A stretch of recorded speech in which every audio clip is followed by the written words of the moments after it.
Y para abordar esta decisión del presidente de Estados Unidos, Donald Trump, de reconocer a Jerusalén como capital de Israel y luego de anunciar que trasladará a esa ciudad la embajada estadounidense, tenemos el análisis de la doctora Doris Musalem. Ella es catedrática de la Universidad Autónoma Metropolitana, Unidad Xochimilco.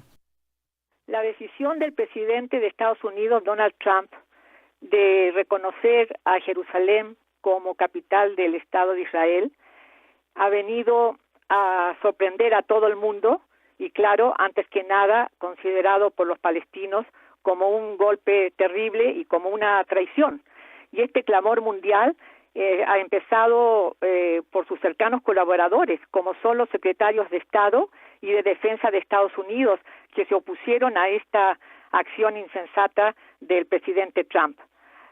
También la Unión Europea, que es su principal aliado, lo ha dejado solo en esta decisión, como Francia, Inglaterra, etcétera. El Papa se ha mostrado sumamente sorprendido e indignado con esta decisión, y varios países del mundo y el secretario de las Naciones Unidas.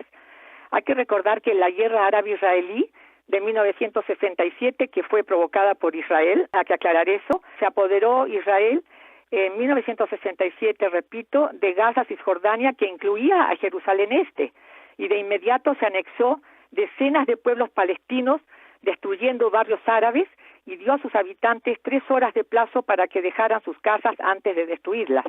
Luego siguió la expulsión de los palestinos de Jerusalén en un proceso de despalestinización de la ciudad, expulsándolos, y esta es un proceso que forma parte de la colonización que lleva a cabo Israel hasta el día de hoy, que se da en todo el resto de la Cisjordania. En 1980 el Consejo de Seguridad, hay que recordar, adoptó una resolución que exhortó a todos los países que situaran sus embajadas en Tel Aviv, lo que fue acatado también por Estados Unidos, hasta que Trump dio un giro a su postura tradicional hace 3 días atrás de mantener su embajada en Tel Aviv. En realidad, si cualquier país, si pone su embajada en Jerusalén, entonces estaría legitimando toda la ocupación, la expulsión, el despojo y barbarie que sufrió la ciudad al momento de ser conquistada y que sigue hasta el día de hoy, sigue expulsando a los palestinos. De tal modo que al declarar Jerusalén como capital de Israel, Trump echa por la borda todas las resoluciones internacionales y acuerdos bilaterales que acaban con décadas de consenso internacional sobre Jerusalén, que es un territorio palestino ocupado según el derecho internacional. La consecuencia más grave que veo de esto es que con esta acción se está transformando, o se pretende transformar, un conflicto que es eminentemente político y territorial, de conquista territorial por la fuerza, se quiere transformarlo en un conflicto religioso. Pero la decisión tomada por el presidente Trump, que es irresponsable, pero sobre todo considero que es inmoral, pues está dando un cheque en blanco al régimen colonial israelí, que domina por la fuerza a millones de palestinos en la ocupación más larga de los tiempos modernos, privándolos de sus derechos civiles, políticos y humanitarios. Los palestinos, como dijo ayer Robert Fisk, el conocido analista y periodista de un periódico inglés, dice que viven los palestinos un infierno. Efectivamente, en Gaza, que es bombardeada casi a diario por los israelíes, recordemos nada más el bombardeo de 2014, donde 2.200 palestinos fueron asesinados, y de ellos 500 niños. Gaza no tiene los servicios básicos, ni la salud, ni la electricidad y agua potable, y no se diga la limitación de movimientos.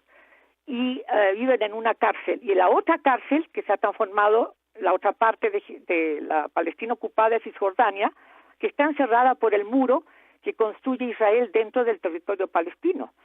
Hay que recordar que la Corte Internacional de la Haya de Justicia condenó el muro y ordenó su derruirlo de inmediato y compensar a los palestinos por el daño que está haciendo la construcción del muro, especialmente la confiscación de propiedades para levantarlo. Richard Falk, recordemos, es relator de la ONU para los Derechos Humanos en Palestina, ha dicho que los palestinos textualmente están cerca de sufrir un holocausto y dijo que en todos los temas relacionados con el conflicto palestino-israelí, el problema de los refugiados está, el problema de conflicto, en todos los temas, refugiados, colonias, ocupación, está el derecho internacional del lado de los palestinos. Entonces hay resoluciones de la ONU que condenan todo este estado de cosas. Así que por eso considero que es inmoral la declaración que ha hecho, porque invalida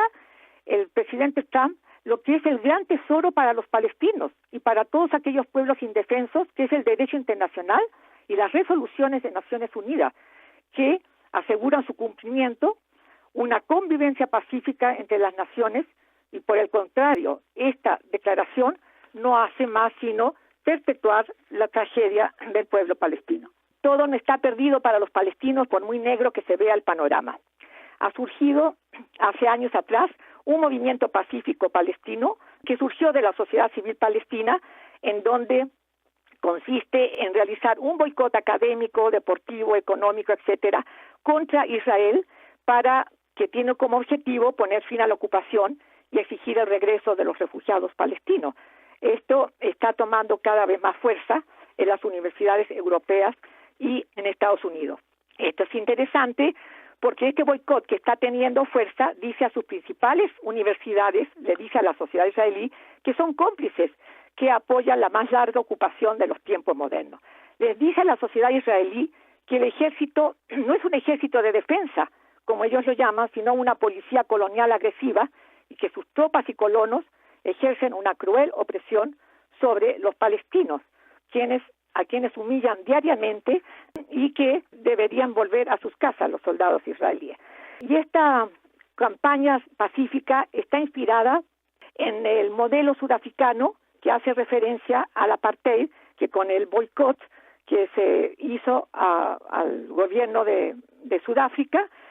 fue finalmente exitoso y se puso fin al régimen del apartheid, donde Nelson Mandela pues fue el artífice de este hecho histórico. Ya que menciono a Nelson Mandela, y casi para terminar, quiero recordar lo que él dijo sobre los palestinos. Dice: nuestra libertad es incompleta sin la liberación de los palestinos en su lucha por su autodeterminación. Y por último, en esta coyuntura histórica, sería la ocasión tal vez para que el mundo entero le pregunte a Israel: ¿cuál es la justificación que tiene Israel para seguir con la ocupación, para seguir dominando a millones de palestinos cada día que amanece,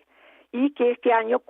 se cumplen 50 años de la ocupación? ¿Por qué no se salen de Palestina? La única justificación que hay es por su interminable voracidad territorial,